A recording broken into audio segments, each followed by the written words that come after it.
I wanted to make this quick video, or hopefully quick video, about the current situation with Israel and what is essentially happening today, with Israel and a lot of, like, the current politics today. I've been trying to make a few videos around this time, but I've honestly been caught up with schoolwork and I've been caught up with other work as well and personal issues. So I'm going to make this quick video. I'm going to make it as quick as I can. And just to let you guys know, I am planning to make actually a lot of videos right now. Right now, I'm actually writing a script on China, and I'm getting a lot of research and details about ICE and the current situation with the border security that Biden has launched, as well. I'm basically making a full analysis on that as a possibly a kind of like response to a lot of, well, claims that Vosh and Zanderhall had made in defense to Biden, as well as the fact, um, with the China video, a attack against a lot of Maoist and conservative ideas about China, and trying to actually get the full totality and the truth of what China was actually like in the Chinese Revolution entirely. But yeah, anyways, let's get started into the video. So you probably all know, or if you don't know, let me explain.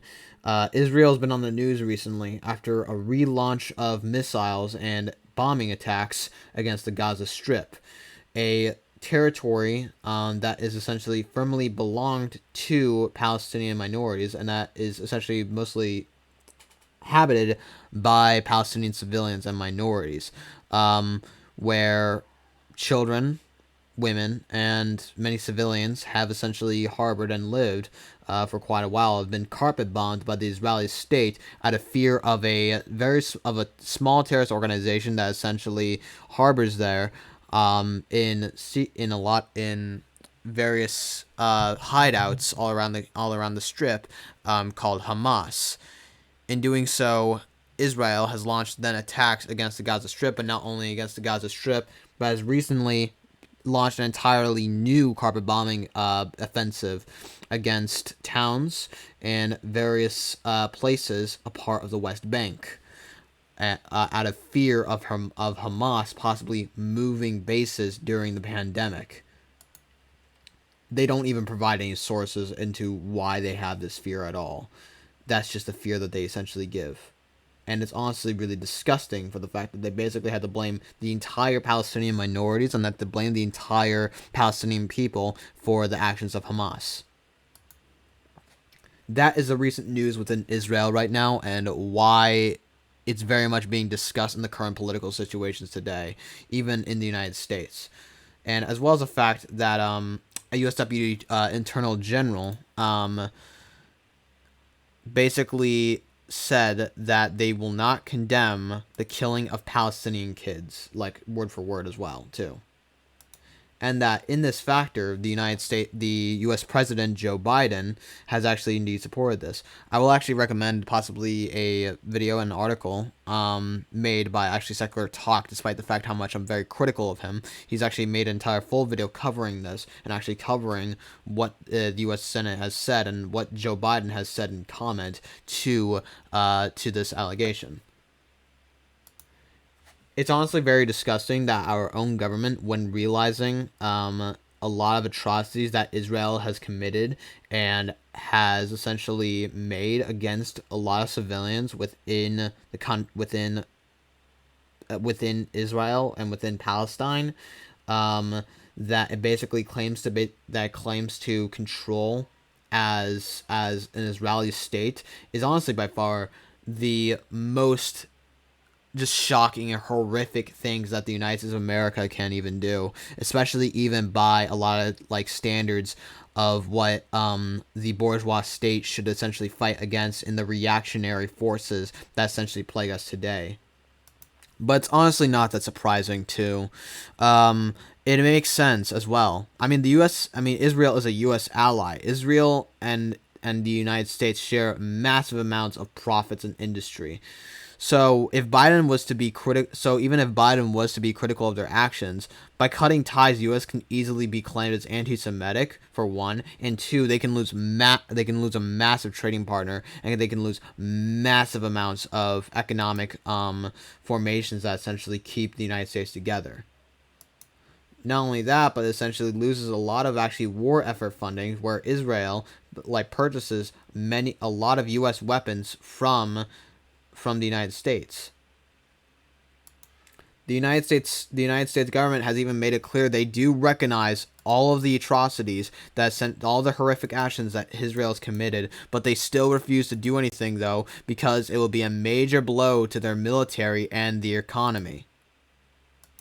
In doing so, we know for a fact that Israel's committing these actions, yet we still refuse to do anything because it would damage us and would damage the actual private profits, and would damage the industry of an entire ruling class that rules over the people, than actually trying to actually help people and actually trying to create a humane solution for others. It's absolutely disgusting that this is the official United States response to such a horrific action, and to such a terrible action, too, that has been going on for years upon years of nothing but brutalization and fascism. Yeah, basically fascism against Palestinians.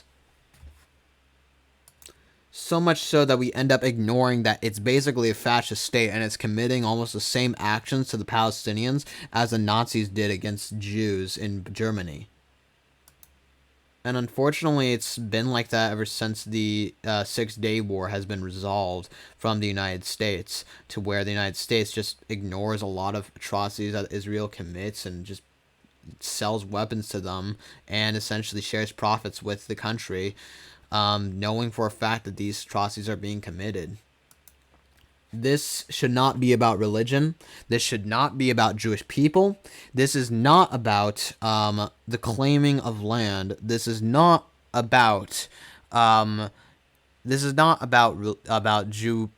people. This is not about Judaism. This is about the rights of humanity. This is about the entire minorities that are being cleansed in Israel at this moment as we speak.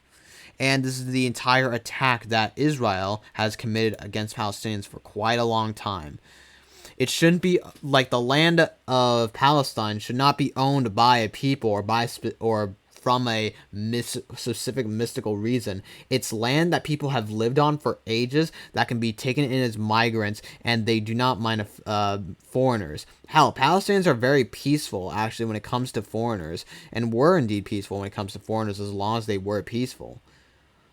But with Zionism coming into practice and essentially killing a lot of the natives there, its entire action has then just been there to promote nationalism against the will and rights of others. And when people essentially rebelled, they would essentially be killed by a massive entire policing against minorities, against the entire people there and the entire natives there that have lived there for quite a long time, longer than the periods of the Zionists now that currently inhabit Israel.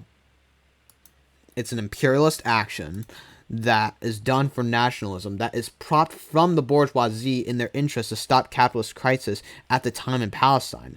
It's been like that since. By that, even according to the Marxist analysis of fascism that Trotsky essentially analyzed, Israel can even be considered as a fascist state. Israel can even still be considered as a fascist state. Now, we have to ask, what is the Marxist analysis on fascism? Well, to that, I'd basically explain it here. Fascism, in a way, would be capitalism in decay. What that basically then means is that when we basically see fascism into practice, it's really then a state that is brought about from the bourgeoisie, seeing capitalist crisis and seeing also or a failed workers' revolution that has came about, and that the bourgeois state, is no longer able to actually help with the capitalist crisis, and is in a rise for a desire for a workers' revolution, or is in the midst of a failure workers' revolution, and is not able to sustain the crisis. So they end up basically appointing a petty bourgeois figure and leader that essentially rallies the petty bourgeoisie into power and in order to stabilize the entire economy from their actions and putting that into practice. An example here would be possibly the appointment of Adolf Hitler into being the chancellor and also being a representative into the government, despite the fact that there was no popular election into Hitler becoming the chancellor and just being decided by the parliament, and even Hitler having a minister job within the government, being appointed just by the chancellor and not actually having any say within the people, and really was only supported by by a small class of the petty bourgeoisie. That is an example. The Third Reich was never created out of a revolution. It was created out of the desire and out of the choice of the Weimar Republic. In doing so, Hitler launched a massive offensive against workers' organizations, including unions. He banned unions. He hyperly privatized the economy even further. He smashed any communist, any socialist at all within Germany, and as well as the fact that he increased the market forces with other nations, even further than many other nations around the world, in order to hyperly privatize its effort and then act on its nationalist prejudices in order to try and go back to feudalism. What fascism is as an ideology, it's very much hard to describe, honestly, due to the fact that fascism is a very mystical based ideology. It's mostly based on the idea of what is better for the nation and what is better for the people, what is better for the national identity, and what is better for that. And as a way where it's a desire to go back to a certain glorious formation of the nation that has brought about a sustainable and more humane idea and society for the world. In that. So it's very much hard to basically do that. But at the end of the day, what we can understand of fascism in all its practice is basically a desire to go back to feudalism. It's a desire to basically return back to the feudal social relations with the peasantry in full power, in which they are able to sustain themselves entirely. As a way that Marxist intellectual Leon Trotsky would put it, the genuine basis for fascism is the petty bourgeoisie. In Italy, it was a large base of the petty bourgeoisie in the towns and cities and the peasantry. In Germany, likewise, there is a large base for fascism. It may be said that it is true to a certain extent the new middle class, the functions of the state, of private administrations, etc., can constitute such a base. But this is a new question that must be analyzed. Leon Trotsky, Fascism, What Is and How to Fight It. In another place where Trotsky talks about how fascists come into power, he says in the same book, 2 years after the inception, fascism was in power, and enshrouds itself thanks to the facts of the period of the overlordship and conceded in the favorable economic conjuncture with the depression of 1921 to 22.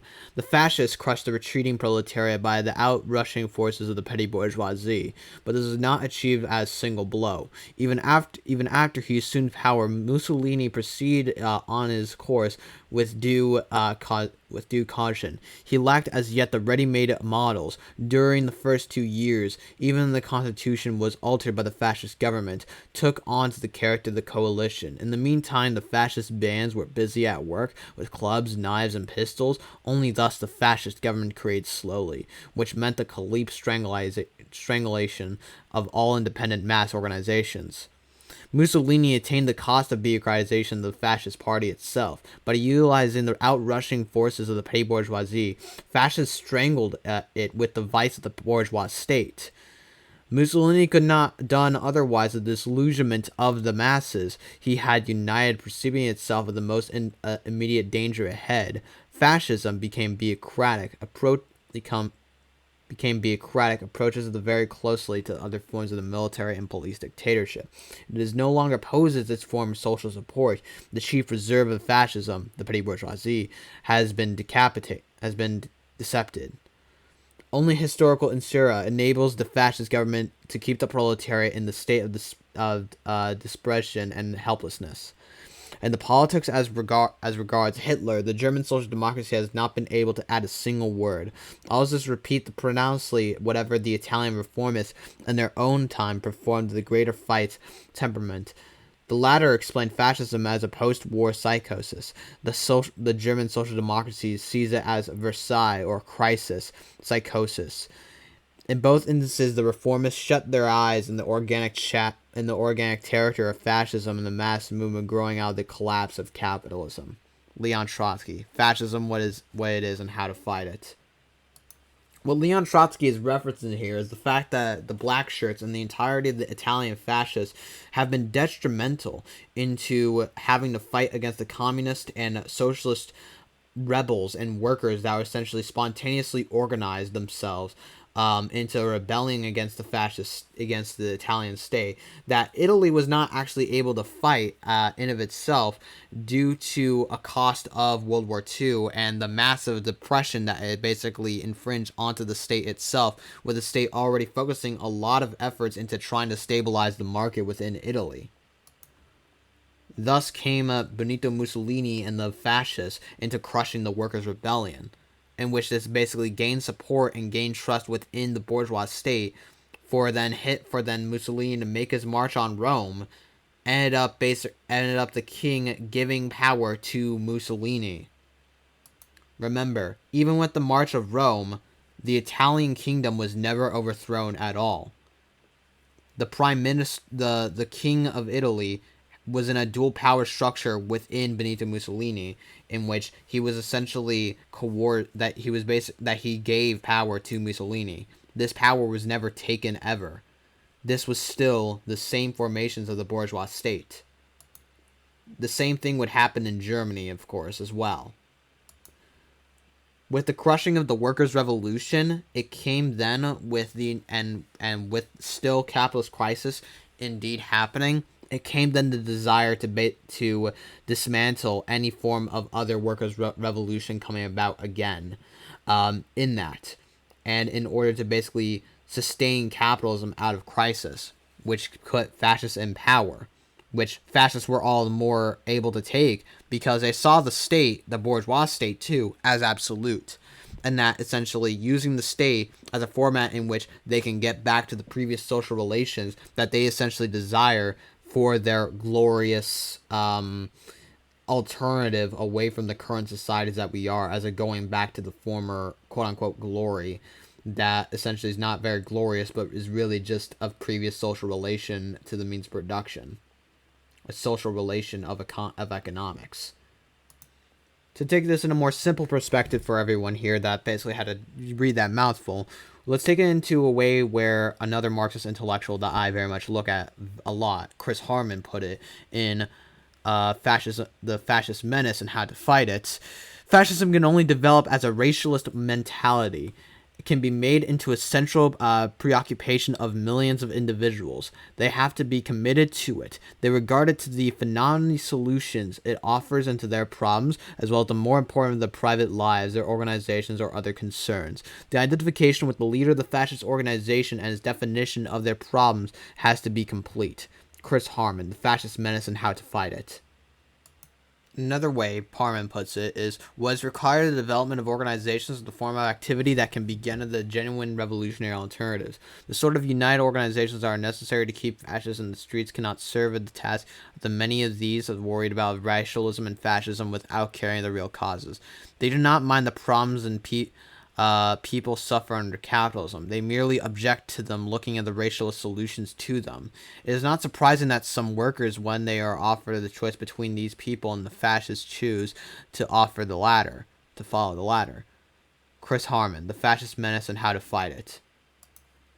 In a way, they basically try to provide an alternative to the current problems of our society, but very much leave out a lot of rational and a lot of objective standards that we can actually look at to actually seeing a better alternative and actually seeing the logistics and actually falsification and also proof for there to be a better society out of reacting back to the society, but is done so through mysticism and done through a racialist and race or nationalist base idea of the world entirely, rather than essentially now assessing things just based on its economic activities itself.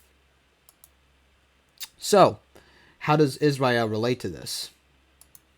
Well, let's think about it. If Israel entirely is produced from the Zionist movement as an idea that the Jewish nation needed to be established in order for them to be an establishment for a Jewish state of the Jewish people, in reaction to the current societies that essentially they live in, as a way where they can adopt their previous development that they essentially had within Palestine in their past ancient history, that they essentially had moved past away from for a long time in their progressive development of the world itself, as well as the fact of many genocides and many atrocities committed against them as well. Again, I'm not going to deny anti-Semitism exists, and anti-Semitism is indeed a problem. With all this in mind, as a desire to basically go back to another nation, to go back to a nation state, and to go back to a glorious pastime, that is essentially mystified and brought about to Jewish people, in a time where they essentially had supposedly had a golden age, even though they were massively oppressed. They were massively conditioned to sexist prejudice, and they were massively concession to a divine right idea that essentially governed their very lives, that essentially limited personal freedoms and various individual rights within its country. Again, we're talking about fucking feudalism here. Like, for fuck's sake, divine right of God over the right of man. Hello. Like, seriously, red fucking flags. Anyways, this is a clear indication where they want to go back to a former glorious idea of the people, of an entire nationality, of an entire ethnic racial idea against, regardless of other people's opinions, because to them they are the problem, against their entire religious ethnicity.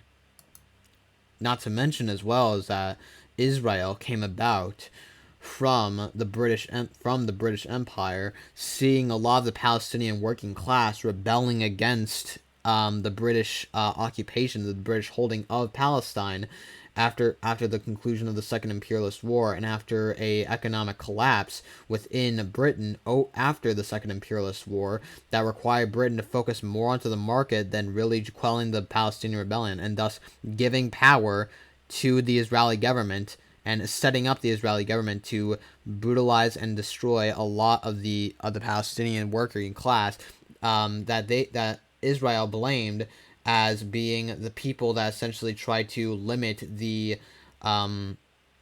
potential and limit the Jewish ethnicity, and destroying the entirety of the Jewish values that essentially they had at the time. In a way where Tony Cliff put it, a born Palestinian, born and raised Palestinian that has lived in Palestine for all of his life, and has even met the first prime minister of Israel, saying the following in the Jewish-Arab conflict: "It is our conviction that Zionism is a nationalist reactionary conception because it built on the hopes, not on the class struggle of the international working class, but on the continuation of the world reaction and its consolidation. The Zionist movement has been fighting years to realize the slogan of the 100% Jewish labor, 100% Jewish production, etc. Pickets of Jewish workers were organized against Arab workers who held jobs in Jewish enterprises. Among these pickets, there were to be found all kinds of people from the right fascist wing of the Zionist movement and the representatives of Hashmar Azir, affiliated with the London Bureau." Tony Cliff, the Jewish-Arab conflict. Tony Cliff even goes on to explain further of the history of Israel and how it came to be, in the following quote in the same book: "The business of picketing for the Jewish labor only increases the damage which the working class, Jewish as well as Arab, suffers of the unrestricted national competition of the workers of both peoples. The Arab workers, to begin, is to set up the pickets against Jewish labor, for example, in public works. The consequence is the upper classes gain influence. The government, too, knows how to exploit the situation. It plays the arbiter that declares the picketing illegal when it accounts of race, religion, or language. It enables the Jewish employers to avail themselves in a real conflict of the Arab strikebreakers, and likewise of the Arab employer to his chance to use against the Jewish strikebreakers. The system of the conquest of labor, picketing the weakness of the working classes, strengthens the positions of both employers and British imperialism. Tony Cliff, The Jewish-Arab Conflict. But to find exactly how the British essentially is in relation to this and how the British gave power to the Israelis, we would actually have to go to another book from Tony Cliff called The British Policy in Palestine that he had written before. In it, he says, quote, "The British at the same time succeed in the cleansing of the anti-imperialist demands of the Arab masses of national independence. A few facts will suffice to prove this point. In 1929, the High Commissioner of Palestine declared the purpose of the trip he made to England to be the introduction of the constitutional reforms in Palestine and the strengthening of democracy and independence. Directly after the outbreak of 1929, he declared in consequence the Arab attacks on the Jews, these reforms would no longer be in accord with the real situation.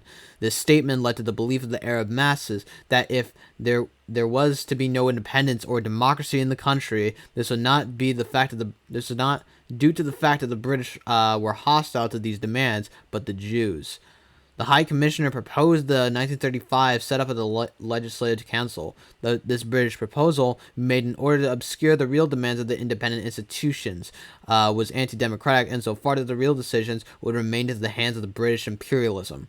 Even a day after the British Army has demolished Arab villages, blown up hundreds of peasants' dwellings, and killed villagers to set up concentration camps, the Arab terror directed it against the British government, nor against English soldiers and officials, but against the Jewish population. For the government was always attaching to undertake the measures of the suppression not to maintain its rule, but to the consideration of the Jewish masses, who are the real enemy of the Arabs in their movement for liberation. The Arabs are made to see their oppressors in the Jews, and in the actions of the Arab masses are directed in the chauvinist, anti-Jewish channels, consolidating to the role of feudal leaders, and who have the real anti-Jewish Jewish element. Tony Cliff, British Policy in Palestine. Keep in mind, I want to say here that Tony Cliff himself was indeed a Jew, and was Jewish himself as well. Unless you're going to claim that he's a self-hating Jew, then fuck you, honestly. Either way here, the British armies gave power to the Israelis as of a way where they can try and fight against the Arab savages that was destroying the entirety of the Jewish state and destroying the Jewish people. In this factor, this created a format in which Israel would oppress against the minorities and oppress against the people there.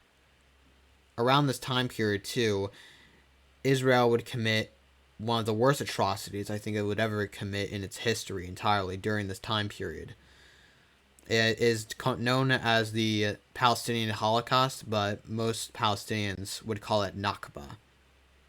It was an ethnic cleansing of the Palestinians that essentially concentrated a lot of Palestinian groups into areas in which they would be shot and killed and burned to death by the Israeli armies in orders from generals and even the Prime Minister of Israel himself, into killing and brutalizing and even in some cases enslaving Palestinians against their will, regardless of being rebels or civilians. In their mindset, the Palestinians, regardless of being civilian, were the real problem of everything. It wasn't the British imperialists. It wasn't the capitalist system. It wasn't the fact that literally we have more relations to money than to ourselves, in which we basically see money now today through coercion and through the system as the very ways of which we had to get commodities in capitalism today. No, all of it was the Palestinians and how they attacked the Jews, how they attacked us the Jews, for being Jewish, for being who we are. We must kill them. In that, I believe, it's estimated that 15,000 to 200,000 Palestinians had died during this ethnic cleansing. This cleansing is known as Nakba, and it has to be well known that this did indeed happen. This is not an Arab lie, as a British ambassador would claim to be, that represents Israel. No, it is not. It is not an Arab lie. This is a thing that happened, and it resulted into deaths, hundreds of thousands of deaths of minorities for being minorities, for being not Jewish, for being claimed to attack against Jews. This should not matter, regardless of whether or not Israel does have full right to claim that land. Nor does this matter into the idea that if Palestine and if some Palestinians did indeed attack Israel, did attack Jews of anti-Jewish violence, which is indeed true, that's objectively true, Israel still literally made policies in which their attacks would attribute to all Palestinians, and it resulted in the deaths of hundreds of thousands. I'm going to conclude this video on this factor. I would provide the solution, but honestly, this video is long enough. And I think when I were to provide a solution, I honestly think the solution would be better off in a separate video, or an entirely, separate video just in of itself, rather than just focusing on it a lot too much. One thing, however, that we can understand about Israel today is that the Palestinians are still fighting against Israel today. They've been fighting ever since the entire Israeli state has been instituted, and they have been fighting. Today, Palestinian journalists, Palestinian political activists are being arrested and being held as political prisoners in the Israeli state. Israeli policemen are entirely burning produced goods that Palestinians had made for themselves in order to take care of their own communities and their collectives, and they're actively launching missiles against even civilian areas where civilians live at, knowing full well of that factor. Israel has always been this way. Israel is designed to be this way, and it is entirely based off an idea of fascism. It is entirely of a fascist police state that has been targeting against its minorities for countless of times, and for a long time now, that has produced many reactionary and many atrocities in its wake. It is not fun talking about this at all, and it honestly sucks that my country in the United States of America still tries to defend this country, knowing full well about all of these atrocities that Israel has committed. One thing that we can understand about Palestine, it's many struggles. It's a workers' struggle, it's a national liberation struggle, and it is an anti-fascist struggle as well. Palestine, in its wake, is by far one of the most important factors and the most important sectors of what communists and what revolutionaries must look at into seeing at this format.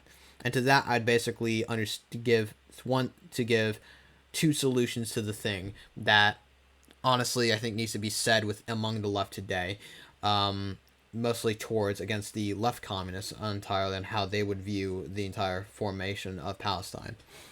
1, we need to support this struggle as a national liberation struggle against Israel. Palestine and the Palestinians entirely is a national liberation struggle against an Israeli attack and a colonized force against Palestinians, against the minorities there, for being who they are, and being rejected of their entire identity, and being rejected of their entire existence of who they are. That has been brought about entirely by the bourgeoisie and by employers in order to benefit them and to benefit themselves and to benefit the economy itself, regardless of the lives of the people. This this liberation struggle is made up from the working class themselves and has indeed united many workers today. We have workers essentially fighting together all around the entire world saying, "Free Palestine," based on the workers themselves. The national liberation movement within Palestine and that format of movement for the liberation of Palestine against Israel is a workers' movement. This is why Marxists do indeed need to support national liberation, especially when it comes to Palestine and even when it comes to the Kurds as well. This is a fight against imperialists and against the bourgeoisie in which it unites the proletariat on the international scale. Thus, national liberation, by function, would be an internationalist fight. Number 2, we need actually a united front. A united front entirely would be an organization or a front that is united against a common enemy with independent organizations forming with each other. In this factor, the communists entirely had to demand a lot of these resolutions and had to promote massive amounts of direct democracy and massive amounts of workers' power within this front organization, in which it still even allows independent organization for then the communists to still spread class and political consciousness to the working class, while it's now fighting against the fascists, purely uniting with liberals against that enemy, and not necessarily in unification of being friends or allies, but unifying against a common enemy. In that, you are able to basically have a formation, have action to promote a revolutionary struggle from an anti-fascist struggle. Thank you for watching this video. If you like this video, hit the like button down below. Subscribe to my channel and watch some of my other videos.